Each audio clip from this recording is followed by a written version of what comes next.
암호화폐 시장에서 리플은 언제나 주요 이슈의 중심에 있었습니다. 그리고 이번 4월 리플은 그 어느 때보다도 큰 변화를 앞두고 있는데요. SEC와의 소송이 공식적인 마무리 단계에 접어들고 있으며 리플의 현물 ETF 출시를 위한 투자지주 회사들의 ETF 신청이 진행되고 있고 한국을 포함한 글로벌 금융 네트워크 확장이 활발하게 진행되고 있죠. 그렇다면 지금 리플 시장에서는 어떤 반응이 나타나고 있는지 함께 알아가 보겠습니다. 리플의 모니카 롱 사장은 최근 인터뷰에서 한국 주요 시중은행들과 협업을 모색하고 있다는 소식이 전해졌는데요. 한국은 디지털 자산 시장이 빠르게 성장하는 국가 중 하나로 리플은 국내 은행들과 손잡고 암호화폐 수탁 및 결제 시스템을 확장하려는 움직임을 보이고 있습니다. 이 협업이 현실화된다면 리플의 네트워크는 아시아 시장에서 더욱 강력한 입지를 다질 것으로 기대되며 특히 한국의 금융규제 완화 움직임과 맞물려 리플의 실제 사용 사례가 더욱 확대될 것으로 예상됩니다. 여기에 또 하나의 긍정적인 소식이 있죠. 그동안 미국 증권거래위원회 SEC와 리플 간의 법적 공방이 장기화되면서 많은 투자자들이 피로감을 느껴왔을 텐데요. 폭스 비즈니스 기자 엘레노어 테레스는 SEC가 곧 리플의 소송을 취할 예정이라고 보도했으며 법률 전문가 제레미 호건은 이 소송이 2025년 4월과 5월 사이에 해결될 가능성이 높다고 전망했습니다. 이에 대해 리플의 최고 법률 책임자 스튜어드 알데로테는 SEC와 리플 소송이 최종 마무리 단계에 임박했다며 자신감을 드러내고 있는데요. 리플은 5천만 달러의 벌금을 지불하는 조건으로 합의에 도달하였으며 이는 2020년 12월부터 이어진 소송의 종지부를 찍는 중요한 사건입니다. 리플과 SEC의 소송이 마무리되면서 리플의 현물 ETF 출시에 대한 기대감이 높아지고 있기 때문이죠. 실제로 글로벌 자산운용사 비트와이즈는 지난 2월 뉴욕 증권거래소 아르카를 통해 리플 현물 ETF 상장을 위한 신청서를 제출하였으며 그레이스케일 또한 기존의 리플 신탁을 ETF로 전환하기 위한 서류를 제출하였습니다. 여기에 블랙록과 피델리티 역시 리플 ETF 대열에 참전할 것이라 예상되고 있고 비트코인 현물 ETF가 승인된 이후 암호화폐 ETF 시장이 빠르게 성장하고 있는 만큼 리플 역시 이 시장에서 강세 모멘텀을 보여줄 가능성이 크며 ETF가 승인될 경우 기관 투자자들의 접근성이 높아지면서 리플의 유동성과 안정성이 더욱 강화될 것이고 더욱이 현재 미국 대통령 도널드 트럼프가 암호화폐 규제 완화 정책을 펼칠 것이라 밝힌 만큼 ETF 승인 여부는 리플 시장에 강력한 호재가 될 수 있으며 투자자들의 관심이 집중되고 있습니다. 이러한 긍정적인 소식들에 힘입어 리플의 가격은 강세 모멘텀을 회복하고 있으며 수많은 전문가들은 리플의 가격 전망에 대하여 상승 가능성의 예측을 내놓고 있는데요. 일부 전문가들은 리플이 2025년 4월 초에 사상 최고치인 4.42달러에 도달할 것으로 예상하고 있으며 또 다른 분석가들은 리플이 15달러에서 30달러까지 상승할 가능성도 제시하고 있습니다. 리플이 지속적으로 글로벌 금융기관과 협력하며 생태계를 확장해 나가고 있는 만큼 더 많은 투자자들을 유치할 것이며 최근 출시한 스테이블 코인 리플 USD는 리플의 가치 안정성을 높이는데 크게 기여할 것이라 예상됩니다. 그리고 리플이 파트너십을 통해 글로벌 송금 시장을 점차적으로 확장하는데 중요한 매개체가 되어줄 것이라 예상되는데 앞으로 리플이 어떤 기술적 발전을 이루고 어떤 글로벌 시장에서 성장할 수 있을지에 대한 논의는 계속해서 주목받을 것입니다. 그렇다면 현재 이러한 상승장의 예고 속에서 고래들의 대량 매집과 더불어 우리가 중요하게 생각해야 할 게 있는데요. 리플과 관련된 기관 세력들의 움직임을 잘 관찰해야 하는데 리플과 관련된 기업 중 현재 주가가 사상 최고치를 기록하고 있는 워렌 버핏의 이 기업이 있습니다. 버크셔 해서웨이라는 기업 많이 들어보셨죠? 버크셔 해서웨이는 세계적인 투자 지주 회사로 워렌 버핏의 회사로 매우 유명한 회사입니다. 시총이 무려 1000조나 되는 어마어마한 규모의 회사이죠. 이런 버크셔 해서웨이가 가지고 있는 대표적인 회사 어떤 회사가 있을까요? 그 중 하나가 바로 아메리칸 익스프레스입니다. 아실 분들은 아시겠지만 아메리칸 익스프레스는 신용카드사와 은행업을 중심으로 한 미국에서 가장 큰 규모의 회사 중 하나이자 금융업의 대표주자이죠. 그리고 특징은 아메리칸 익스프레스는 워렌 버핏의 버크셔 해서웨이가 최대 주주로서 무려 20%가 넘는 지분을 보유하고 있죠. 쉽게 생각하면 워렌 버핏의 회사인 버크셔 해서웨이가 아메리칸 익스프레스를 소유하고 있다라고 생각하면 되겠죠. 또한 뱅가드 그룹이 6.3%, 블랙록이 6.1%를 보유하고 있는 전망이 좋은 기업이라는 겁니다. 이런 아메리칸 익스프레스는 리플의 핵심 파트너입니다. 심지어 작년 8월에도 아메리칸 익스프레스는 송금을 위해 리플을 채택했다는 걸 알 수 있죠. 이 말은 워렌 버핏의 회사인 버크셔 해서웨이가 소유하고 있는 아메리칸 익스프레스에서 리플과 협업을 하고 있다는 말입니다. 워렌 버핏과 리플이 밀접한 관계가 있다는 뜻 아닐까요? 리플은 기본적으로 스위프트 때문에 만들어진 코인이죠. 여기서 스위프트가 무엇이냐?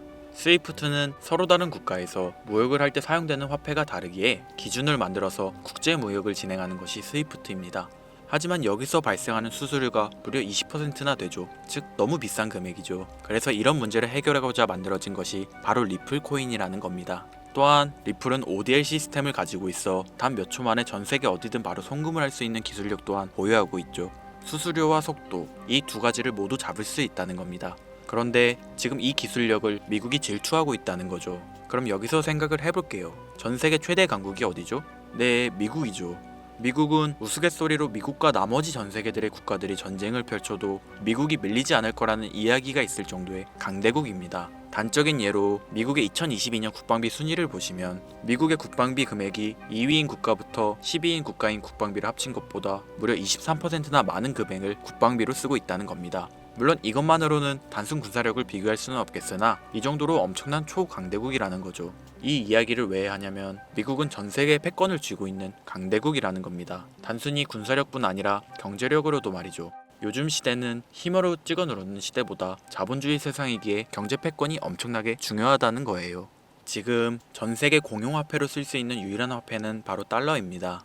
하지만 이제는 세상이 많이 바뀌었어요. 언제부턴가 현물화폐보다 편리하고 안전하며 유동성마저도 뛰어난 암호화폐가 탄생을 하고 말았죠. 이 암호화폐가 탄생을 하고 오랜 시간이 지나지 않아 달러의 패권이, 달러의 입지가 조금씩 흔들리기 시작했고 지금은 수많은 암호화폐들이 달러의 자리를 위협하고 있는 상황입니다. 앞으로 암호화폐가 달러를 잡아먹게 된다면 미래의 미국은 전 세계의 경제 패권을 줄 수가 없게 되죠. 그래서 어떻게 하고 있죠? CBDC, 센트럴 뱅크 디지털 커런시, 즉 중앙은행 디지털 화폐. 미국에선 이 CBDC를 이용해서 달러를 디지털화시킬 계획을 가지고 나왔다는 거죠. 하지만 CBDC를 발행하기엔 오랜 시간이 필요하기에 그 시간 동안 달러의 패권이 흔들릴 것이고 그리 된다면 달러의 입지가 위험해지고 경제 패권을 더 이상 줄 수 없게 될지도 모른다는 거죠. 그래서 미국의 바이든 정부는 암호화폐를 규제하기 시작했습니다. 수년간 암호화폐를 규제하고 압박을 했죠. 하지만 이제는 그게 더 이상 불가능해졌다는 거예요. 세상이 달라졌다는 거죠. 그리고 그걸 알고 있고 세상의 흐름을 읽고 있는 트럼프는 비트코인 컨퍼런스에서 암호화폐 대통령이 되겠다라며 자신있게 외쳤던 것이죠. 그리고 그가 당선된 이후 정말로 친암호화폐 정책을 펼쳐나가기 시작했죠. 이미 뛰어난 사업가였던 그가 이 흐름을 놓칠 이유가 전혀 없다는 겁니다. 자, 그렇다면 앞으로 리플의 행보 어떻게 될 것 같으신가요? 정확히 잘 모르시겠죠? 그래서 제가 그에 대한 답변으로 엄청난 자료를 찾아왔습니다. 이 정보는 제가 우연히 발견한 정보인데요. CBDC를 위해 기반으로 삼을 가교통화 코인의 적합성 및 미 연방지구별 논의사항을 보여주는 자료입니다. 여기에 보시면 보스톤, 뉴욕, 필라델피아, 애틀랜타, 시카고 등등등 수많은 미국 지역들의 통합 예측 자료가 나오고 있죠. 여기에서 아래로 쭉 내려보면 크로스링키드, 즉 가교통화로서의 적합성을 보여주는 표가 있습니다. 대부분의 코인들이 부적합이라고 나와 있습니다. 하지만 여기 리플과 시바이누가 보류라고 표기되어 있는 걸 확인할 수 있었습니다. 뭐 그럴 수 있어요. 리플은 법적 공방이 남아있고 시바이누는 탈중앙화를 목적으로 나온 코인이다 보니 어찌 보면 CBDC와는 어울리지 않을 수 있죠. 하지만 다르게 생각해보면 두 코인 모두 세계 어디든 자유롭게 금융 서비스를 제공받을 수 있다 보니 이보다 더 뛰어나고 자유로운 가교통화가 있을 수 있을까? 라는 생각도 들긴 했죠. 그런데 여기서 저는 충격적인 내용을 확인할 수 있었어요. 여기 보이시나요? 시바이누조차 보류로 나와 있는데 이 생소한 코인이 적합이라고 나와 있었습니다. 진짜 너무 생소한 코인이었어요. 그래서 이 코인의 정보를 좀 찾아봤는데 정말 신기할 정도로 정보가 없었습니다.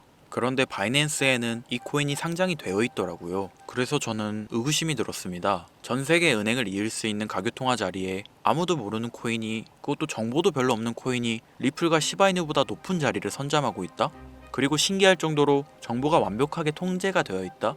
아무리 봐도 너무 이상해서 곰곰이 생각을 해보다 얼마 전에 있었던 미국 대선이 떠올라서 혹시 트럼프 당선에 이목이 쏠려 있을 때를 노려 4분기에 이 코인을 가교통화로서 밀어주려는 건가? 라는 생각이 확 들더라고요. 그래서 바로 국내 거래소 중 가장 거대한 거래소인 업비트를 확인해 봤는데 놀랍게도 올해 이미 상장이 되어 있었습니다. 그뿐이 아니었죠. 일본의 비트플라이어, 중국의 후오비, 미국의 코인베이스, 유럽의 비트스탬프, 인도의 와즈렉스, 두바이의 바이비트 등 전 세계에서 내놓아야 할 가상화폐 거래소에 모두 4분기 상장 예정인 코인으로 올라와 있었습니다.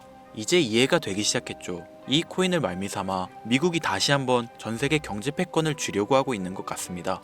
제가 그래서 이 코인을 구독자님들에게 공유해 드리려고 영상을 촬영해서 올렸는데 이게 유튜브 측에서 자체적으로 막아버리더라고요.